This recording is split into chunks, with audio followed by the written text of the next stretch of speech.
incredibly excited to have Keith Johnson on with me. If you don't know Keith, oh my goodness, you're going to know him today. He actually signed up to do a half marathon with me just last Sunday. So we get to hear about that and hear about all the goodness that Keith is doing. Keith, thank you so much for being here with me today.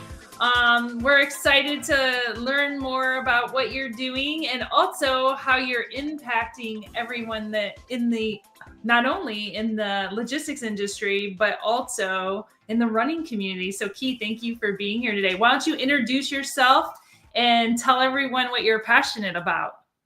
Okay, thanks, Gina. As always, it's fun to hang out with Gina. We go back. Gosh, I was trying to think of the first time that Gina and I hung out together, and I remember. I think it was Mhm. a women in trucking seminar in Frisco, Texas, and Mm. Gina was doing a presentation and was giving out Mhm. candy bars for the right Oh, answers. So she had I love everybody's that. attention in the room. But Yeah. no, Gina's great, and I just appreciate the time to be able to hang out with her. My name's Keith Johnson. I am a 36-year veteran of the transportation world.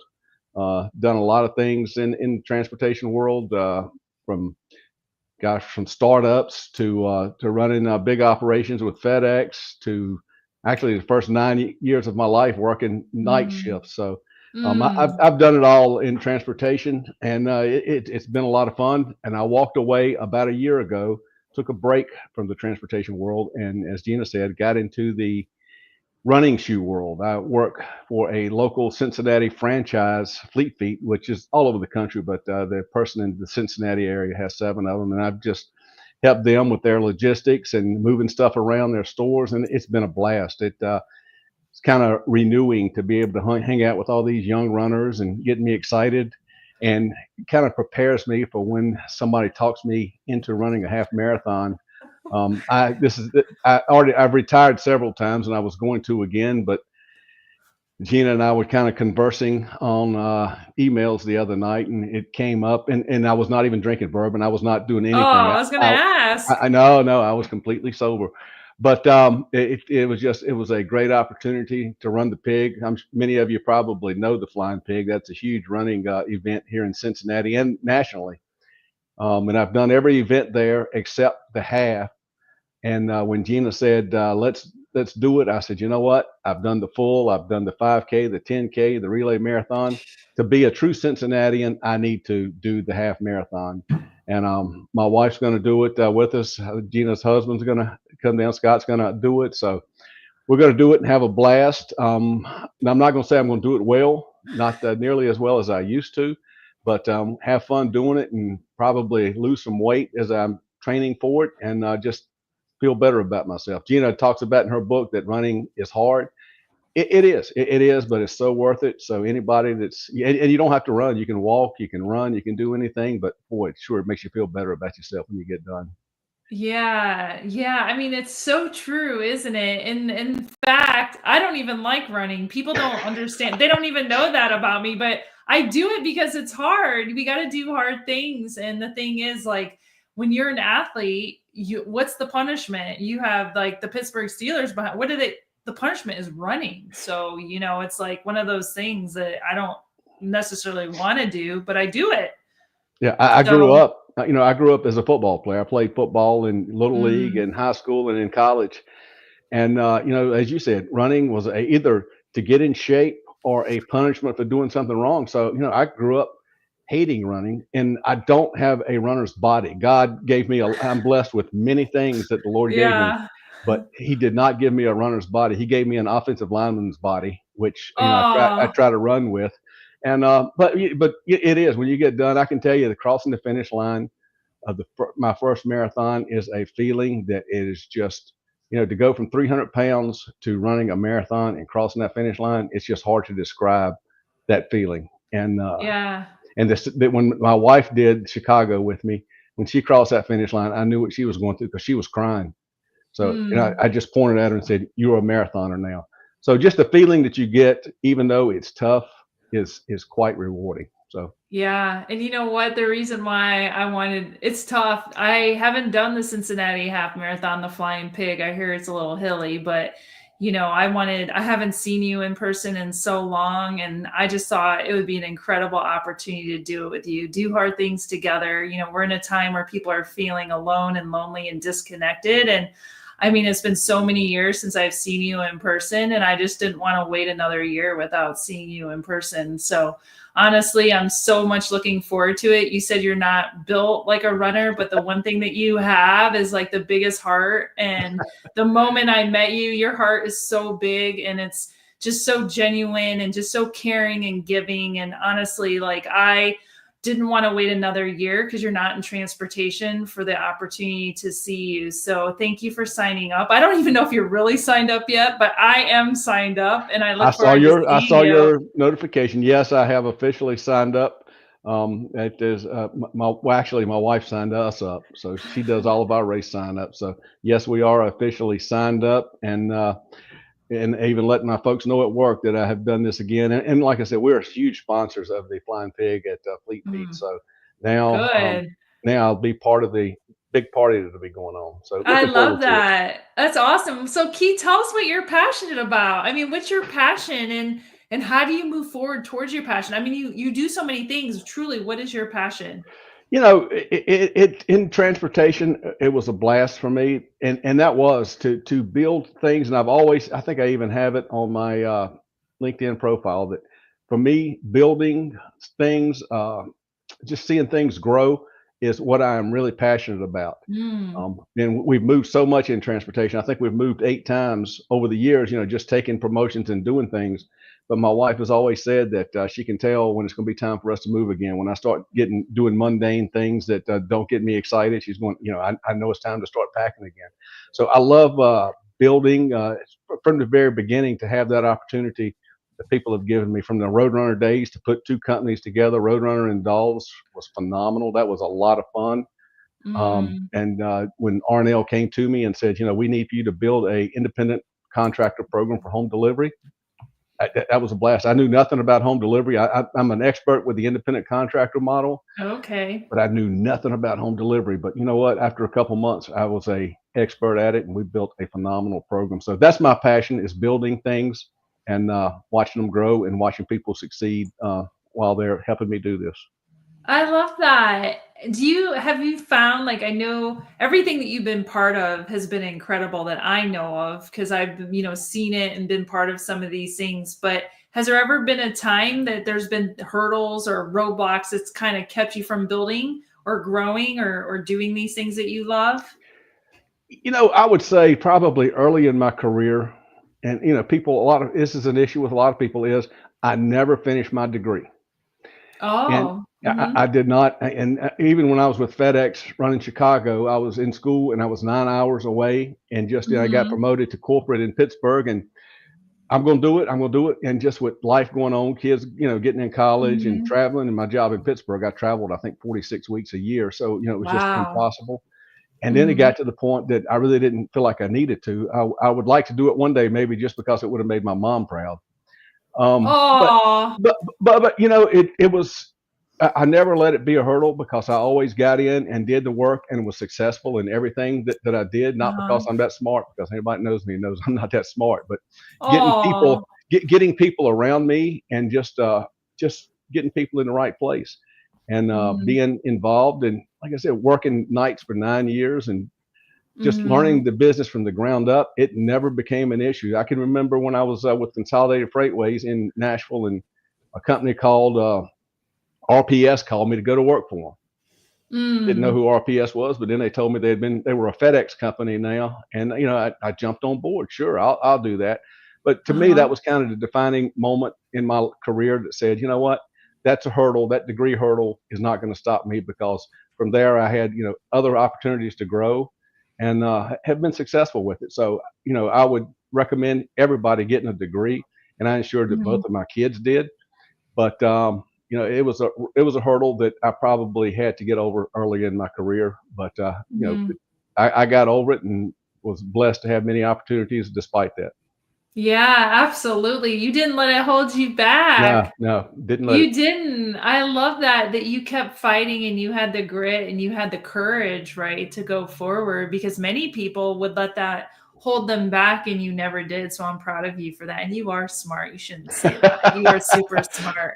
In fact, I think I hired you as a subject matter expert once. So you're definitely smart. So I love that. You did, and I'm just really disappointed that never came about. But I think I got another opportunity coming back to Cincinnati, and and had to take that full time. But the fact that I could have been on board with such an impressive program like Luma, because I've been an advocate for you guys for a long time, because it is, I grew up in the days in which you had safety meetings. You here, sign this sheet of paper, look at this video, have some pizza, some coffee, and here, that's our safety meeting.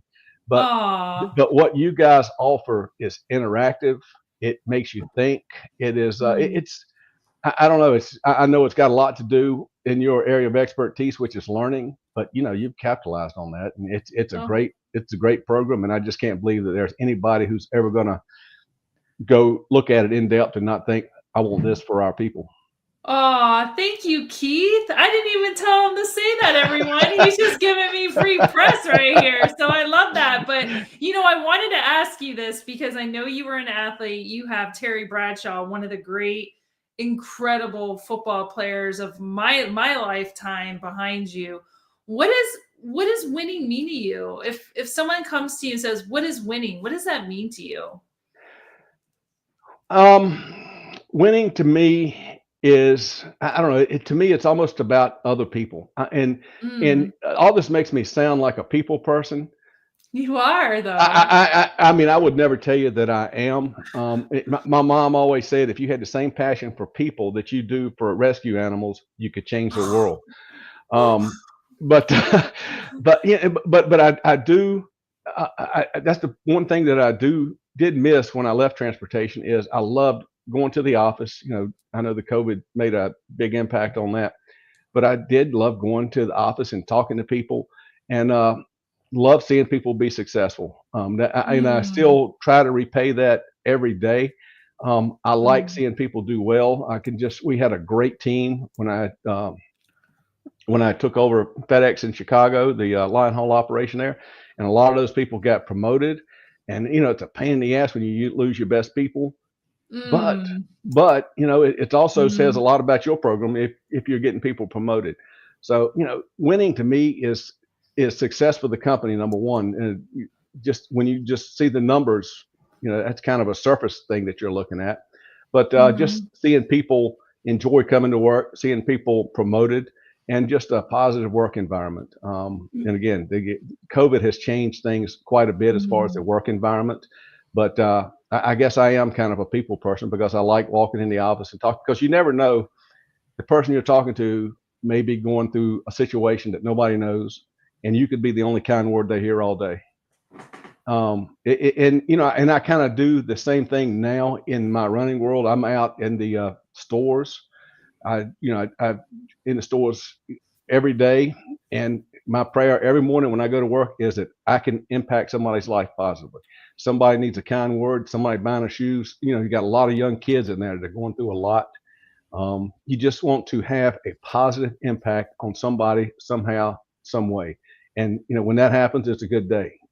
Yes, absolutely. Oh my goodness. So last week I had Randy McNeely on my podcast, and he didn't know you. I don't know if you know Randall, but he is a kindness ambassador. You talk about kindness, and the one thing that he said about you, Keith, because I had him come up with a question for you, was he was so impressed with how you share so much on LinkedIn. He was like, here's a guy who you can tell really cares about people. And he just got that from looking at your LinkedIn. So he wanted to ask you this question about if there was any kind of experience or what has happened where it has driven you to want to pay to help people forward. So he was like, you just keep paying people forward on your social media. And he's like, where did that come from? Like, where is that stemming from?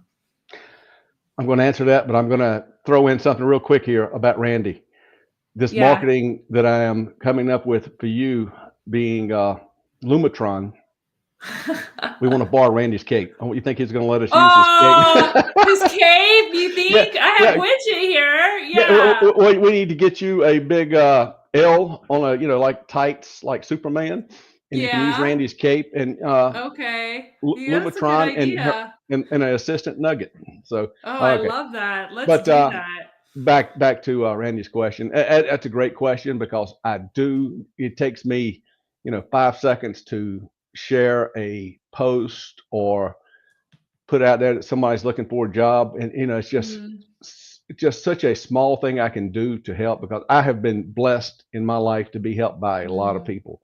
Mm. When you're around a long time, you get you meet a lot of people. Luckily, I've met the Snyders, the Warners, the folks at Wow. Scopolitas. David Parker at Covenant's one of my best friends, and just Aw. blessed to be able to spend a lot of time with people like that, and Mhm. the folks over at started USX. So I've been blessed, and these people, these connections didn't happen just because they thought I was a great individual and wanted to come find me. It's because we were connected by somebody that knew us, and Uh-huh. over the years, I've got 7,000 connections on LinkedIn. A lot I know personally, some I know a little bit, some people I really don't know at all. But it's just people Mhm. over the years that I've connected with. And I figure if somebody is looking for an opportunity, the least I can do is put it out there because that 6,000, you start exponential. That 6,000, they know people and they know people. And if, things get Right. shared, you never know whose life you can impact in a positive way by putting that out there. And if people are, have jobs that are posting, if I put it out there, that's 6 or 7,000 people that can see it, and you never know whose life you're going to impact by doing that. And it's just, I've been blessed in my life, and that is the absolute least I can do to try to pay it forward a little bit, or pay it, not even pay it forward, to pay it back a little bit. Yeah, that's incredible. You're incredible. I mean, your heart Yeah. is so big. You are. I mean, I everything need, I you need for my do. wife to hear this. Oh, there's Joe. So Joe's here and he's talking about winning. Winning is about remembering and gratitude. So next week, Joe's coming on my show, Keith. Let's ask Joe a question. So Joe Fernandez works for Greyhound. He's in charge of safety, and he's an incredible human. If you don't know Joe, that's someone you should connect with. But what should we ask Joe next week? What questions should we ask him? I know this is kind of a topic that people may be a little bit tired of hearing about, but since I saw Joe and I followed up on his LinkedIn and just saw what he has done, and he's progressed through the people moving world, and Mhm. we all went through COVID in 2019, 20, whatever it was, and it impacted everybody in transportation. Mm. Now, a lot of the cargo transportation is almost back to normal. It's somewhat normal. I'm sure there's a little bit of changes that have come about because of COVID, but when you're dealing with people like Joe, as far as the bus lines and the airlines, has it been a complete recovery from the COVID, or are there things that have changed and will permanently change because of COVID? Mm. Just the Mm. way that, because you're dealing with people together, in mass transportation, and it's just, how has it changed since 2018? What are the permanent changes we've seen in that type of industry? Because it's not going to change. You're still going to have people close in a confined area. Mm. Most of them will be breathing. Um, Let's so hope. it's just interesting from the transportation world how that the cargo folks have pretty much recovered, other than probably a few remnants. But I would just think it had to be massive changes for the people moving folks, and if wondered if some of those things are still in place, or the culture has changed at all for that. I love that. That'll be a great question to get into with Joe next week and see what he thinks about the buses. I've been this is interesting. Our team went to Costa Rica a few weeks All that. ago, and we were all on a bus together for a week, and almost all our team got sick. I mean, I wasn't sick. I mean, I'm the only one, I think. I don't know, because I think I got sick earlier on, but they were all, so yeah, it's a real issue. I mean, honestly, like half my team, they're still sick. Some of them are still sick. So, really looking at that will be impactful, I think, moving forward, thinking about how we're gonna travel together in tight spaces. So that's a great question. Yeah, you just don't hear about it like you did before, because Mhm. just the airlines, you're in a tight confined space, and It's just, it's the same with buses, same with airplanes. Is that you never thought that we would be normal again, but in the cargo world, it's get pretty close to being back to normal. But it had to be a permanent impact on the way we travel. And Yeah, as you guys found out in absolutely. Costa Rica, and I was jealous. I was Absolutely. just jealous looking at your pictures. Oh, you could have come with us. It would have been incredible. We needed, and everyone was welcome, The people the just, the, the, the running shoe world needed me really bad. yeah, right. I get that. One of the things I'm doing this season is, well, in last season, the reason I started my podcast is because people were saying they were lonely and they lost their passion, and kind of like this idea of this impending feeling of doom. And it's real. This isn't It's real. like, it's real. And so, especially now we're 5 years past, you're talking about COVID, 5 years later, and people are still feeling this impending pressure and this impending doom. So, Keith, if somebody is listening today and they need to feel their passion, your passion is building things, how can you suggest to them to reconnect and refine their passion so that they don't feel this impending doom? What would be your recommendation? And we all do that. Well, I mean, you have days where you wake up and you're just going, you know what, today's not going to be that day. It's just, Mhm. it is incredible that you can feel so different day to day. And I understand completely. And another plug here, but a lot of things have made me think since I have read your book. I mean, it's a lot of good Mm. exercises. So I would tell anybody, number one, I would read that book. I've read it the first time. Oh. No, I would, and I am serious about that. It is a way it makes you think, and that's what I told my Mhm. kids. I'm going, you need to read Gina's book because it will make you think. Mm. But when you have that, when you get up in the morning, you just have to. Some days you just have to work through it. You just have to say, I'm going Mhm. to get out and I'm going to make somebody smile today. And even though I'm having a bad day, it's got to be somebody out there having a worse day, and do Oh, whatever you can. And it's just incredible how once you have that interaction in which you have potentially helped somebody, or help these young kids that I work with, or uh, you know it makes yourself feel better. So I would say it's the gratitude, helping others, you're trying to do the right thing, has a positive impact on you mentally. mm. It's just hard to say. Again, I'm not a people person, but I do understand the need to help others out, because there's somebody out there having a worse day than you. There's somebody out there that wants to have a conversation with you. Somebody that is going to smile because of something joke you said, something smart ass I probably said somewhere, but uh, at least I see a smile on their face, and it may be the only one they have all day. So I'd say go out and help others. And to your point, always keep learning. I have Yeah. learned this. I have learned retail. I have learned running shoes. I have learned warehousing. A lot of things that I didn't learn in 36 years in transportation.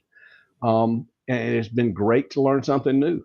It's been great to be a mentor to these kids, and a lot of them look up and respect me and come to me if they got questions, because I'm the old dude that works hard all the time. I'm okay with that moniker, no problem with that. But again, it's try something new, try skydiving, whatever. But there's somebody that wants you around. There's somebody that needs you, so you got to be there for them. So the best thing you can do is just fight through it and make somebody else happy, and it has an impact. I love that. Always keep learning. Or Always keep learning. that's the quote for the day. And Always. Keith, I don't ever want to hear you say you're not a people person, because honestly, like I said, you have the biggest heart. You are the kindest soul. You help so many people. You make me feel good. You inspire me. I cannot wait to run the race and see you at the end and give you the biggest hug on the planet, and your wife and everyone. And just experience that with you, because the moment I met you, I felt connected, and I know you serve a greater purpose, and clearly it's true. And honestly, thank you so much for coming on my podcast. I am deeply honored to have you here today, and I want you to share with everyone, if they need someone today, if that person is listening and they're feeling like they don't have anyone, or if someone wants to reach out to you, what's the best way to connect with you? Leave us today with some of the final words of advice that you have for us, and tell everyone where they can connect with you. Keith, you're amazing. The easiest way to get with me is through LinkedIn, probably, or direct email, dkjohnson1987 at I say dkjohnson1987 at Gmail. Yeah, it is Gmail. So that's the easiest way, and I would love to connect with people. And I can tell you, I've had a lot of the issues that Gina talks about in her books. I have worked through it, and probably one of the things that makes me most proud is that of my success despite that, and maybe even because of that, I have done well. So, yep, I have been through it. It's not easy every day. It's not all unicorns and rainbows. But you know what? We got a purpose. As long as we're here every day, we got a purpose to be here. There's a plan for us. So, if I can help anybody, I would love to talk to you. Awesome. And thank you, Gina. That again, to hang out with you, boy, that's probably the highlight of my career. Oh, Keith, you and me both. Well, let's get through the race together. We got to get through that hard race, and then I feel like I got to go run now. I feel like I need to get out. It's not raining, and it's pretty decent in Cincinnati. I probably need to go run again, do 2 a day. Yeah, maybe. Well, until then, Keith, thanks for seeing me today. I'll see you soon. Thank you, Gina. Appreciate it. Bye, everyone. See you next week. You're going to see Joe Fernandez on my show. We'll see you there.